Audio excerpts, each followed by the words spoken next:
An engineer is giving a lecture at the local college. The lecture hall is completely full, with a line out the door of people trying to get in. From the outside of the building, the audience could be heard erupting with laughter, applause, oohs and ahs, and gasps of surprise. A man walking by sees the line out the door and hears the commotion coming from the lecture hall and decides to see what is going on. He gets as close as he can to the front and asks one of the students trying to get in what the lecture is supposed to be about. Well, an engineer is in there, giving a speech entitled The Mechanical Properties and Shear Strength Analysis of Joints Fastened by Means of Metallic Slugs Compressed by Pneumatic Tools. The student replied. The man's mouth dropped open in disbelief. This whole crowd and all that noise for something that sounds like a snooze fest, he asked. The student replied, Oh, don't let the name fool you. When it comes right down to it, it is simply riveting. A chicken and a horse become best friends on their farm. Every day they go out walking together, talking, laughing, and generally enjoying each other's company.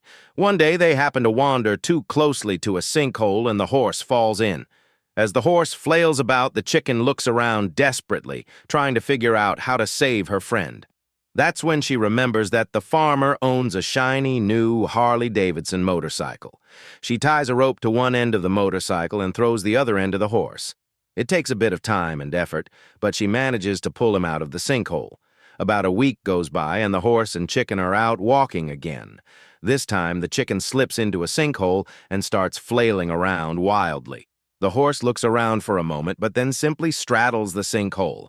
The chicken grabs onto the horse's swinging appendage, and the horse walks away from the sinkhole with the very relieved chicken clinging to him. I can't believe you were able to save me so fast, the chicken cries. The horse flashes a smile and says, Well, when you're hung like a horse, you don't need a Harley to pick up chicks. A small-town lawyer called his first witness to the stand in a trial, a 80-year-old woman. He approached her and asked, Mrs. Singh, do you know me? She responded, Why, yes, I do know you, Mr. Kulkarni. I've known you since you were a young boy, and frankly, you've been a big disappointment to me. You lie, you cheat on your wife, you manipulate people and talk about them behind their backs. Yes, I know you. The lawyer was stunned. Not knowing what else to do, he pointed across the room and asked, Mrs. Singh, do you know the defense lawyer? She again replied, Why, yes, I do. I've known Mr. Gupta since he was a youngster, too. I used to babysit him for his parents, and he, too, has been a real disappointment to me. He's lazy and bigoted, and he has a drinking problem. The man can't build a normal relationship with anyone, and his law practice is one of the shoddiest in the entire state. Yes, I know him. At this point, the judge called both lawyers to the bench. In a very quiet voice, he said with menace, If either of you asks her if she knows me, you'll be jailed for contempt.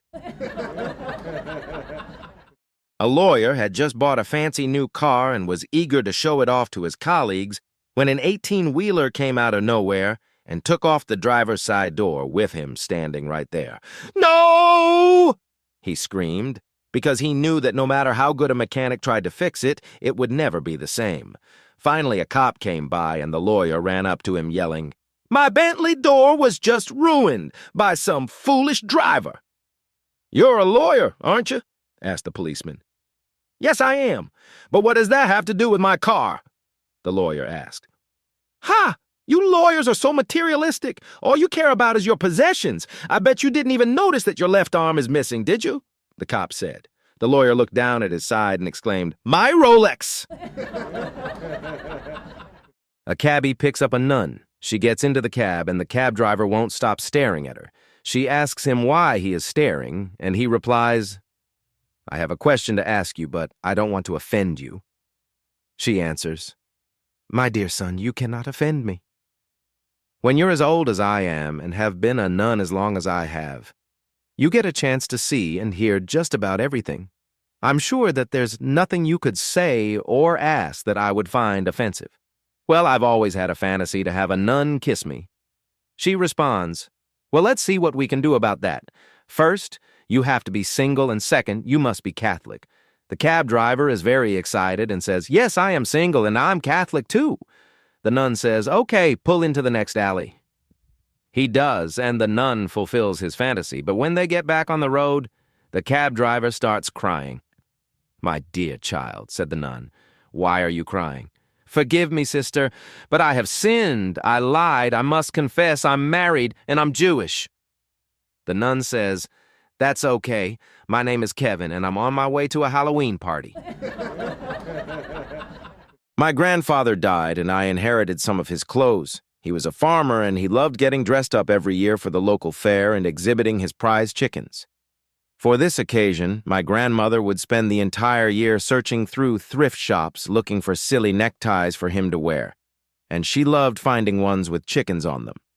After a few decades of this, my grandfather had amassed several dozen neckties, each one with cartoonish images of chickens flying around, laying eggs and doing other chicken things. I always complimented him on the newest addition to his collection. When he died a couple of years ago, he bequeathed them to me in his will. When my grandmother handed me the bag full of them, my eyes welled with tears and I smiled, thinking about my grandfather looking in the mirror and straightening his tie. Why am I telling you all of this backstory? Because the last time I tried to tell this to someone and I didn't give context, they thought it was weird that I was so excited about inheriting my dead grandfather's hentai collection. A lady is walking down the street and sees a parrot in the window of a pet store. She stops to admire the bird. The parrot says to her, "Hey lady, you are really ugly." Well, the lady is furious. She storms past the store to her work. The next day, she sees the same parrot in the window. When the parrot sees her, it says, "Hey lady, you are really ugly."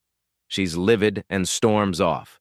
A day later, she sees the same parrot, and once again it says, "Hey lady, my God, are you ugly?" The lady is so furious that she marches into the store and threatens to sue the store and have the bird killed. The store manager apologizes profusely and promises the bird won't say it again. The next day, when the lady walks past the store, the parrot says to her, "Hey lady, lady." She pauses, scowls with an icy stare, and says, "Yes." And the parrot says, "You know." A man walks out to the street and catches a taxi just going by. He gets into the taxi and the cabbie says, "Perfect timing. You're just like Frank." Passenger: "Who?" Cabbie: "Frank Feldman. He's a guy who did everything right all the time." Passenger: "There are always a few clouds over everybody." Cabbie: "Not Frank Feldman. He was a terrific athlete. He could have won the Grand Slam at tennis. He could golf with the pros. He sang like an opera baritone and danced like a Broadway star, and you should have heard him play the piano. He was an amazing guy." Passenger: "Sounds like he was really something special." Cabbie: "There's more. He had a memory like a computer. He remembered everybody's birthday. He knew all about wine, which foods to order, and which fork to eat them with. He could fix anything. Not like me. I change a fuse and the whole street blacks out. But Frank Feldman could do everything right every single time." Passenger: "Wow, what a guy." Cabbie: "He always knew the quickest way to go in traffic and avoid traffic jams. Not like me, I always seem to get stuck in them.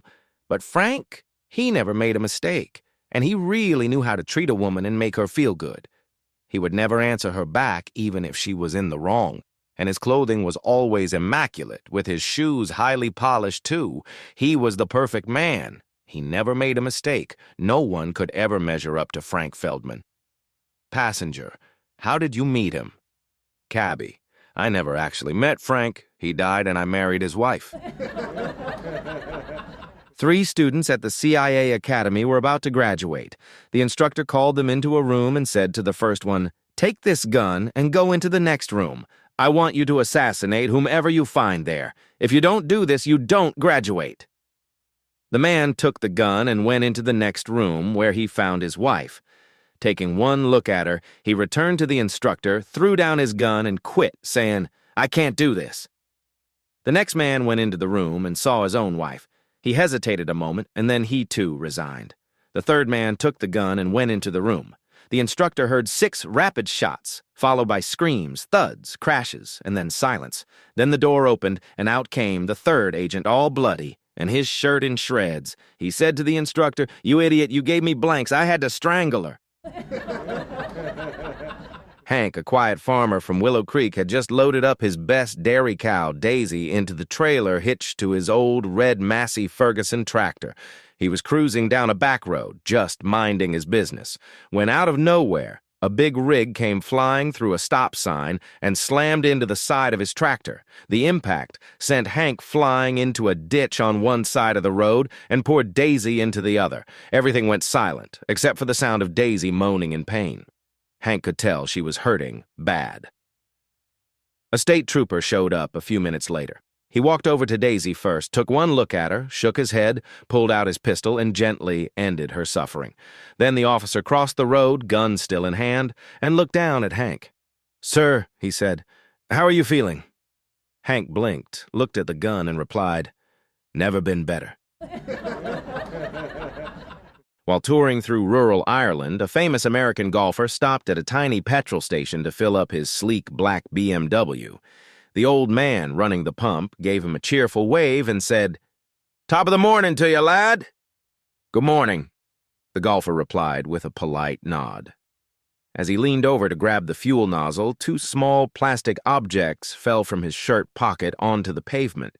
The attendant picked one up, turned it over in his hand, and asked, "Now, what in the name of St. Patty is this strange little thing?" "Oh, that," the golfer chuckled. "It's called a tee. I use it to rest my golf ball on when I'm hitting my drive." The old man froze. His eyes went wide. He stared at the BMW, then back at the tee. "Well, I'll be," he muttered. "And here I thought German engineering had already done it all. Now they've built a car that comes with a place to park your balls." A well-dressed lady boarded a flight from Zurich and found herself seated next to a kind-looking elderly priest. After a bit of polite conversation, she leaned over and whispered, "Father, may I ask you a small favor?" The priest smiled warmly. "Of course, my child. What is it?" "Well," she began, glancing around nervously, "I bought a rather expensive beauty device, something to remove hair. And I'm afraid I'll have to pay a hefty duty on it at customs. Would you mind hiding it under your robe?" The priest paused, then nodded gently. "I can help you, but just so you know, I won't tell a lie." Relieved, the woman handed him the small device, and he tucked it under his cassock. When they landed, the priest stepped up to the customs officer, who asked, "Good afternoon, Father. Anything to declare?" The priest replied, "From the top of my head to my waist, I have nothing to declare." The officer raised an eyebrow. "And from the waist down?" The priest calmly said, "Down there, I carry a remarkable little tool designed for women, but it's never been used." The customs officer blinked, then burst out laughing. "Carry on, Father. Next."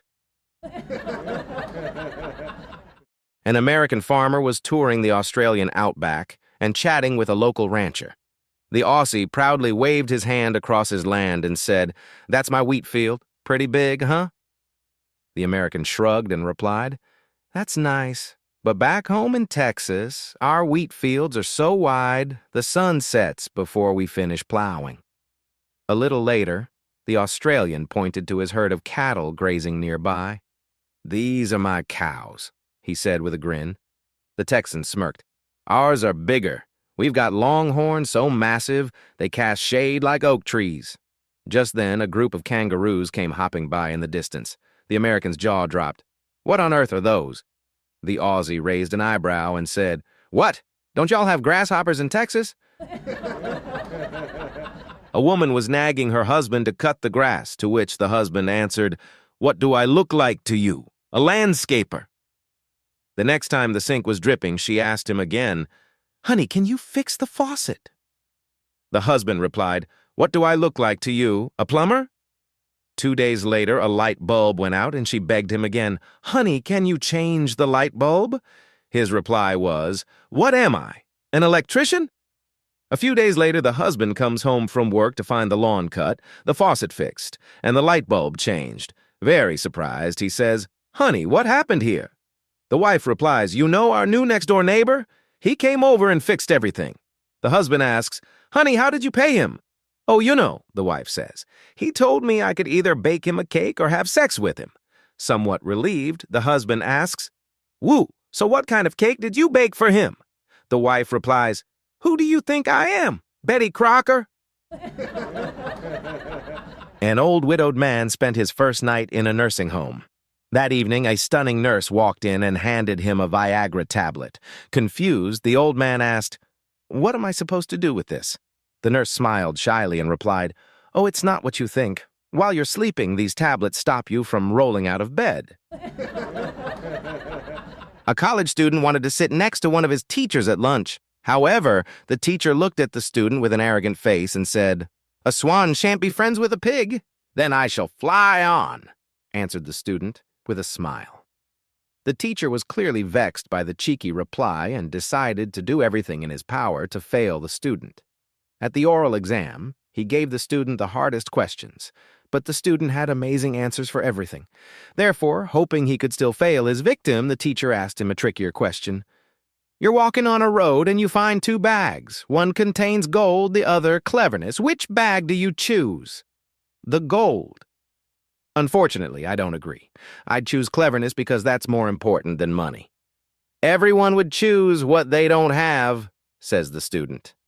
The teacher turns red, and he's so angry he writes "ass" on the student's paper. The student leaves without looking at the paper. However, he returns shortly, gives back his paper and says, "Excuse me, sir, you signed my paper, but you forgot to give me my grade." A man walking by notices the sign and walks in the restaurant and sits down at the table with a smirk on his face. The waiter asks what he will be having, and the man says, "I will have white rhinoceros stew, please." The waiter comes out with a boiling hot bowl of exactly what the man ordered.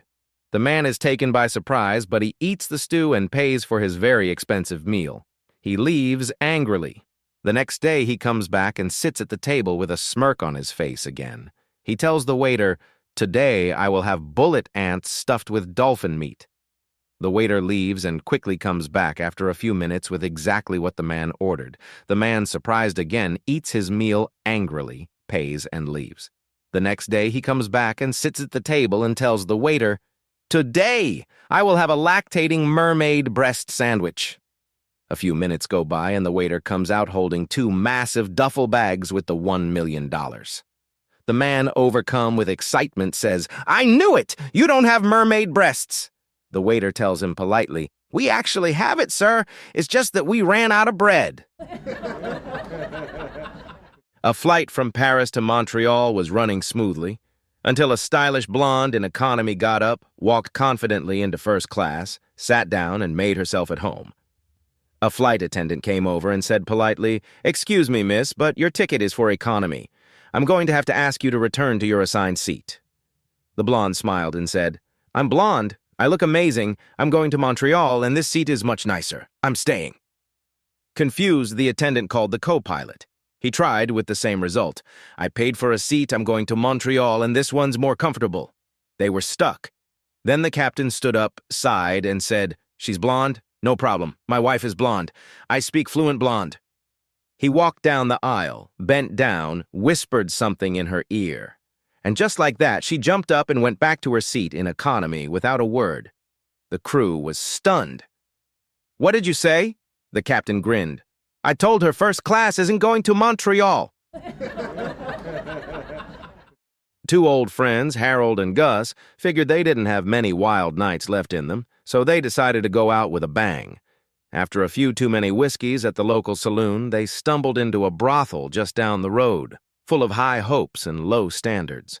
The madam took one look at them, wrinkled, wobbly, and reeking of bourbon, and whispered to her assistant, "Don't waste any of the girls on these two. Just stick a blow-up doll in each room. They'll never know the difference." The assistant did as he was told, and the two old-timers were sent upstairs to enjoy their evening. Later, as they staggered down the street in the moonlight, Harold looked uneasy. "You know, Gus," he muttered, "I think mine was dead." "Dead?" Gus asked, wide-eyed. "What makes you say that?" "She didn't move, didn't make a sound. I could have been making love to a plank of wood." Gus burst out laughing. "Could be worse," he said. "I think mine was possessed." "Possessed? What in the world makes you think that?" "Well," Gus replied, "I was getting into it, kissing her neck, nibbling a little. Then she let out a fart and shot right out the window. Took my dentures with her. One Monday morning, Mark called his wife from work. "Sweetheart," he said, "my boss just invited me on a week-long fishing trip with some of the company's top guys. It's out of town, and honestly, it could be huge for my career. He's talking about a possible promotion." His wife paused. "A week-long fishing trip?" "Yes," he said quickly. "Could you pack a bag for me? Just the basics. Jeans, shirts, a jacket, my fishing gear, and toss in my favorite navy pajamas, the ones with the soft fabric." She hesitated. Something about it felt off. But being the supportive wife she was, she packed the bag, prepared the gear, and placed everything neatly by the door, just like he asked. She even added a little snack bag and a note that said, "Good luck with the fish, and the boss." Mark came home the following Sunday, all smiles and sunburn. "Trip went great," he said, giving her a kiss. "Caught trout, bass, and even a huge catfish, and my boss was impressed." "That's great," she replied casually. "So, did you wear your pajamas?" Mark blinked. "Actually, I was going to, but I couldn't find them anywhere. I thought maybe you forgot to pack them." She smiled sweetly. "Oh, I packed them all right." He looked confused. "Then where were they?" "Check your tackle box," she said, walking away with a wink. A local farmer pulled up to his neighbor's house one afternoon and knocked on the door. A young boy, maybe 9 years old, answered. "Hey there, is your dad around?" the farmer asked. "Nope, he went into town," the boy replied. "How about your mom?" "She's with him." The farmer scratched his head. "What about your brother, Tommy? Is he here?" "No, sir, he's with them too." The farmer shifted awkwardly on the porch, clearly uncomfortable.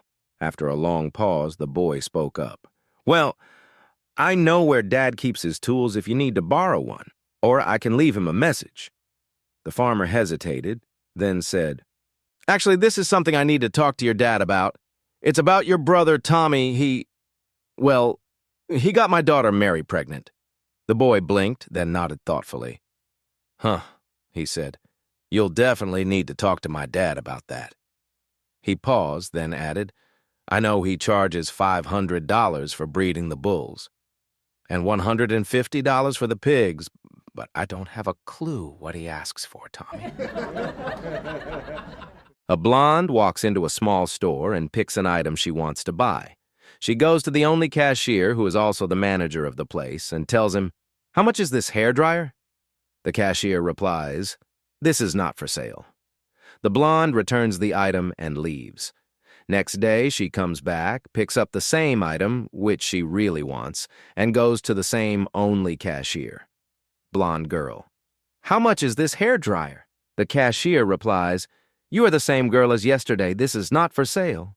Blonde girl leaves huffing and puffing. She insists that she gets that item, so she buys a wig, dyes her hair red, puts on makeup, and comes to the same shop in a week.